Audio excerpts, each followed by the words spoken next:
కీర్తనల గ్రంథము 78వ ఆసాపు కీర్తన. నా జనులారా, నా బోధకు చెవియొగ్గుడి, నా నోటి మాటలకు చెవియొగ్గుడి. నేను నోరు తెరిచి ఉపమానము చెప్పెదను, పూర్వకాలపు గూఢవాక్యములను నేను తెలియజెప్పెదను. నాకు తెలిసిన సంగతులను, మా పితరులు మాకు వివరించిన సంగతులను చెప్పెదను.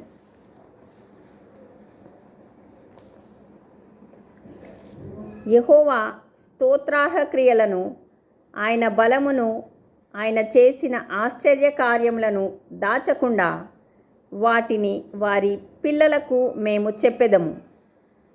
రాగల తరములలో పుట్టబోవు పిల్లలు దాన్ని నెరుగునట్లును, వారు లేచి తమ పిల్లలకు దానిని వివరించునట్లును, వీరును దేవుని యందు నిరీక్షణ గలవారై దేవుని క్రియలను మరవకయుండి యథార్థ హృదయులు కాక, దేవుని విషయమై స్థిర మనసు లేని వారై తమ పితరుల వలె తిరగబడకయు మూర్ఖతయు తిరుగుబాటు గల ఆ తరమును పోలి ఉండకయు, వారు ఆయన ఆజ్ఞలను గైకొనున్నట్లును, ఆయన యాకోబు సంతతికి శాసనములను నియమించెను, ఇజ్రాయేలు సంతతికి ధర్మశాస్త్రమును అనుగ్రహించెను. తమ పితరులు తమ పుత్రులకు దానిని తెలుపవలెనని వారికి ఆజ్ఞాపించెను.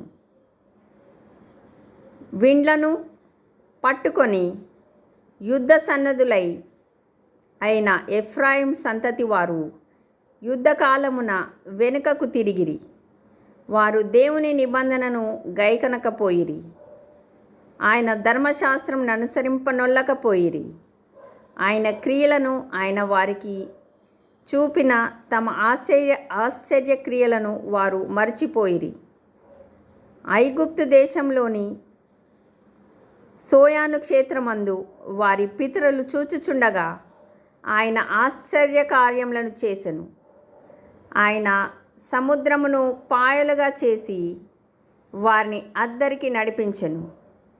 ఆయన నీటిని రాశిగా నిలిపెను. పగటివేళ మేఘంలో నుండి, రాత్రి అంతయు అగ్ని ప్రాకాశంలో నుండి ఆయన వారికి త్రోవ చేసెను.